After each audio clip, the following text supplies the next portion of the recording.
What's up, guys? Mason the Brock Henderson here, and this is Legends of Tomorrow, Season 3, Episodes 3 through 5. Let's get right into it, starting off with Episode 3, Zari. So, as the title of the episode claims, this is all about Zari, the new member of the team coming in for this season.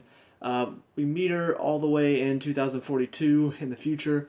Love the fact that we do go to the future already in this season because it seems to be kind of a trend of this show to sort of stay back in time, which is a lot easier to do, to be honest. But they always have like that one episode somewhere in the middle where they finally go to the future for some reason. Well, now we've already had that one episode where we decided to go to the future, and it was pretty fun. Getting to see sort of what the world looks like 30 years from now. Seeing Argus has sort of become this like martial law type of state. So yeah, it was pretty interesting to see all of that. But we do meet Zari, who is being tracked down by this water woman that we saw at the end of episode 2. And she's being tracked down for some reason, not really sure what's going on, but Argus has her, Zari, and so the legends, of course, step in to help her. She doesn't want to be helped, go through all the motions. Finally, she's like, all right, let's go get my brother out of prison, then I'll, tell you what I know. So they go to the prison and come to find out, apparently she didn't go there for her brother, she went there for an amulet that her brother owned. And then we also find out that apparently this amulet is also tied to Amaya's amulet in some way. So yeah, it's kind of interesting to see that we're getting another member of the team, and on top of that, seeing the connection between these two. So I mean, that's pretty much the episode in general. It was kind of fun. At times it could be really interesting to see this new member. Mostly she's only being introduced in this episode. We don't really get to know her until the next two episodes. But I will say this was a fairly interesting introduction for her. On top of that, it's kind of interesting to see somebody from the future. Amaya was our fish out of water story from the past. Now we have somebody that's from the future coming back in the past. And it's just like, wow, not knowing some of this stuff that's going on because some of it is either so far removed or some of it is just, it may not even be taught anymore based on whatever Argus is doing as they're running their little show. So yeah, it's pretty fun to have a new member of the team. We also get to learn a little bit more about this woman who can turn into water. Very, very interesting type of power. She pretty much can't be hurt because she is made of water and she can become water. We also find out that apparently she is somehow tied to Amaya as well. In fact, whenever she says, she's talking to Amaya at the end, she's like, I'm not going to kill you because that would just be killing myself. I'm wondering if possibly Amaya is like her ancestor in some way, or if they're connected in some other way. I don't know. Maybe one of her parents got married to one of Amaya's like descendants. Who knows? I assume, though, they are connected in some way, and we'll learn that going forward, and we'll learn why this girl is deciding to work for Malice. But yeah, it was a pretty interesting start to these first 3 episodes. But we get into the next one, and this is where things really start to get going for this season. It's a lot more fun. It's a lot more interesting as far as where we're going. So this third episode ends we see at the end, little Raymond, is in a pipe, hiding from some bullies, and all of a sudden, like, these glowing eyes, and you hear some, like, growling inside this pipe. And that's where the episode ends. Well, we pick up the next episode with little Raymond running through this facility, people chasing him, and then he gets shot. And so we cut to the ship. Raymond's doing all of these trust exercises with the team, trying to get them to bond more. And so he's about to do a trust fall with Mick Rory, and of course you know exactly where this is going, and it's so funny. Mick Rory does the trust fall, Raymond disappears, and he falls and hits the ground. And it's kind of funny, but also at the same time, that kind of thought of, holy crap, he's now dead. Technically, according to the timeline, he's dead, which is crazy.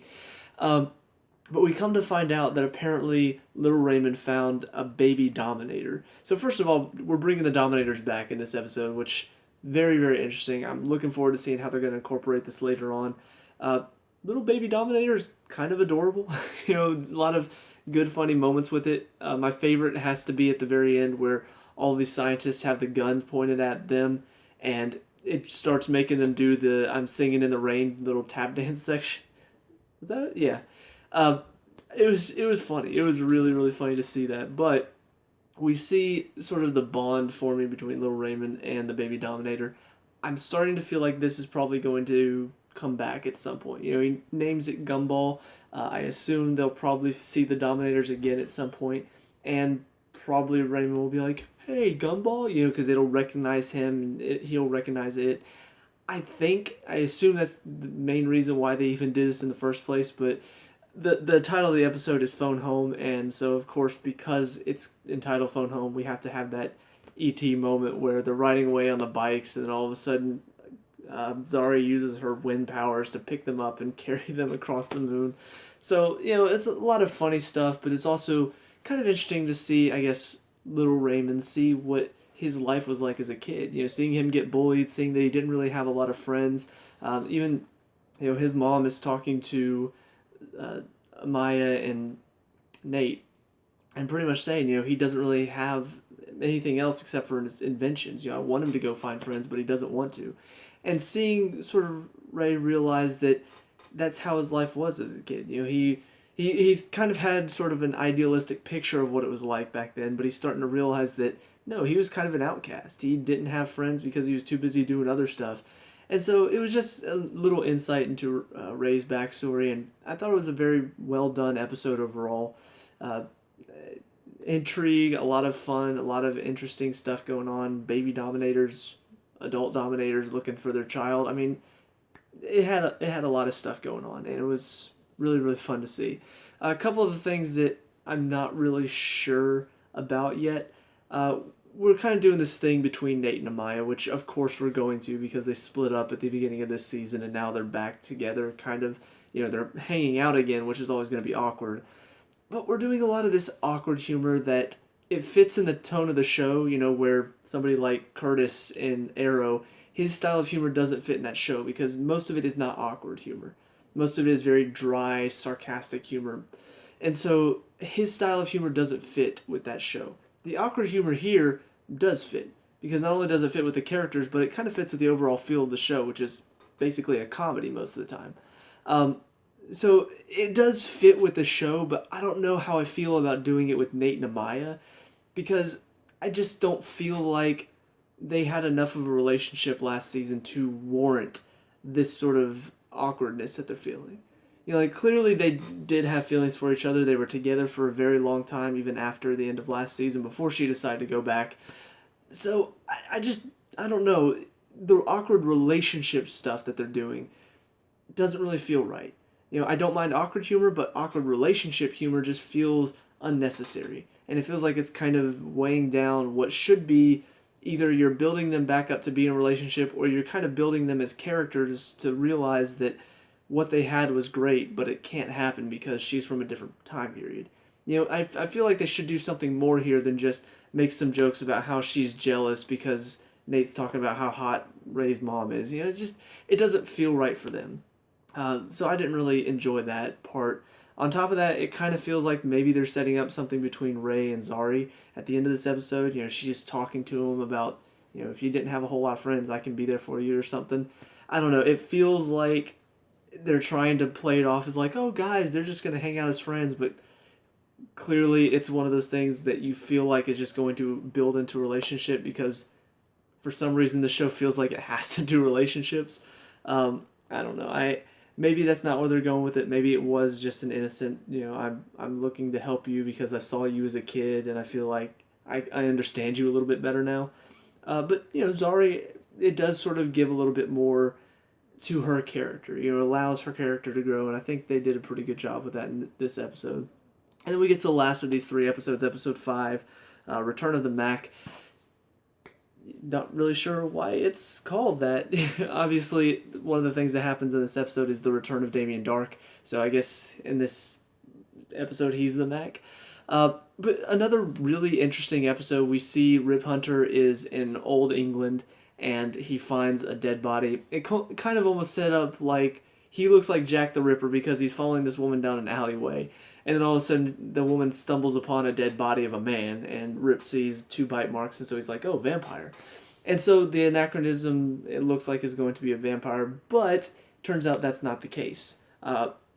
We come to find out that apparently one of Malice's followers is this woman who can somehow speak to the dead and also speak to Malice. I'm not really sure what exactly her power is, but clearly she's got some powers. She has the ability to channel other people through her. So I'll be very interested to see how they sort of explain her power a bit more, because, I mean, it seems interesting enough. But basically, they wanted to, I guess, lure the legends there somehow and use the power of Zari's amulet, maybe, to... I don't really know exactly what the whole point of this was, but basically, Damien Darhk's body, his dead body, lands in this time period. And so this follower of Malice recruited a couple people from that time period, one of them being Stein's ancestor, to help her resurrect the body of Damien Darhk using this ritual. And so ultimately that's what it leads to. He gets resurrected, the legends don't manage to stop him, but we do see what happens in this episode is Rip kind of goes off the deep end a little. We saw him talking to Agent Sharp in the second episode, I believe, or maybe it was the first one, about Malice's return and how if he does come back, they might need the legends to do what they do best. And we saw that scene, but very clearly in this episode, it's showing that he is truly terrified of what Malice's return means.